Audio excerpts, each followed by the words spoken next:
Welcome to Special Meals. வீடியோவை கடைசி வரை பாருங்க.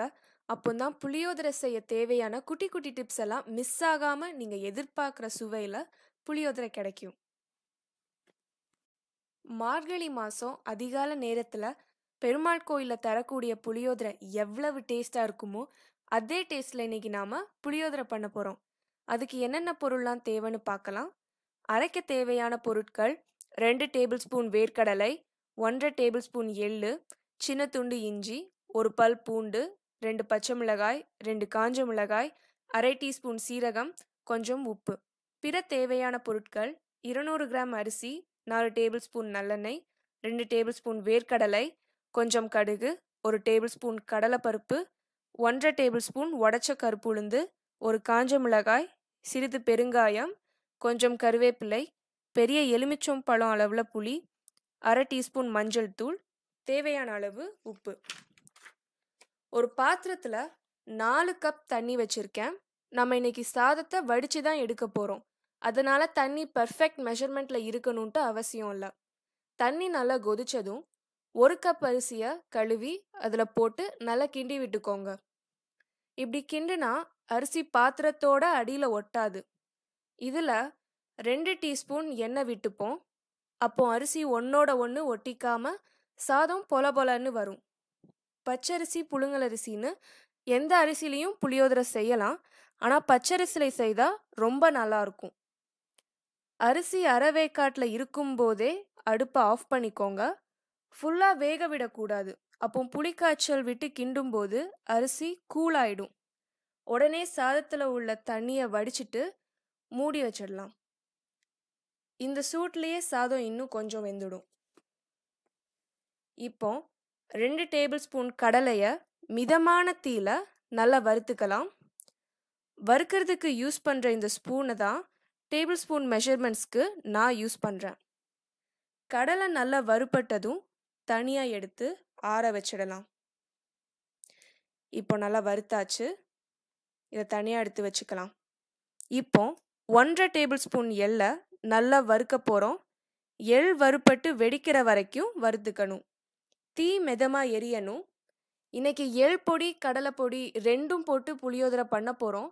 இதில் ஏதாவது ஒரே ஒரு பொடி போட்டு கூட புளியோதரை பண்ணலாம். 2 பொடியும் போட்டால் புளியோதரைக்கு ஒரு ரிச் டேஸ்ட் கிடைக்கும்.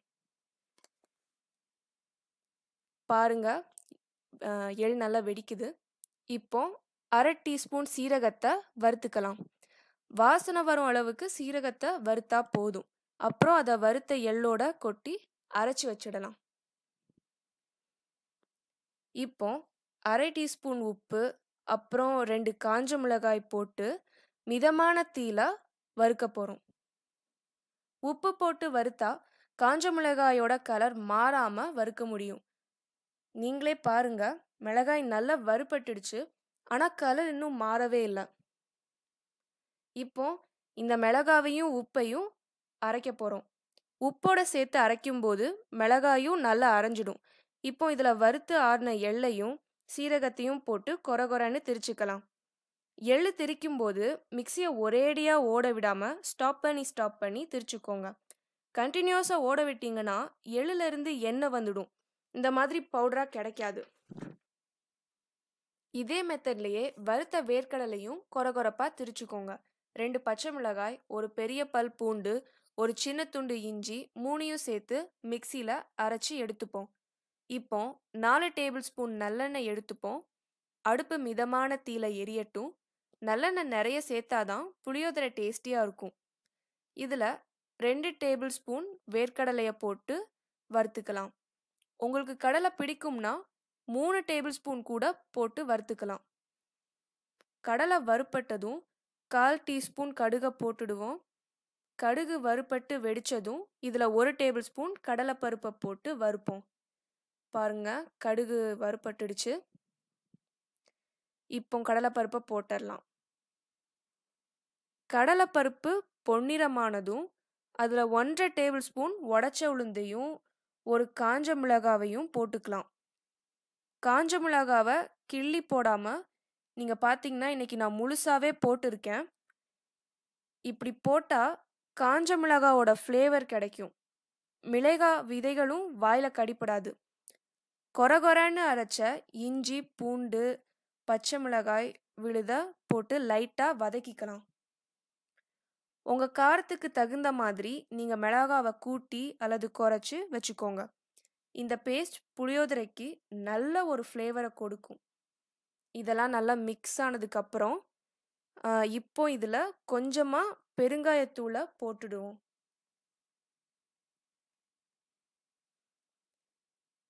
போட்டு நல்லா மிக்ஸ் பண்ணதுக்கு அப்புறம் ஒரு எலுமிச்சம்பழம் அளவு புளிய நான் முன்னாடியே 1/2 கப் தண்ணியில ஊற வச்சிருந்தேன்.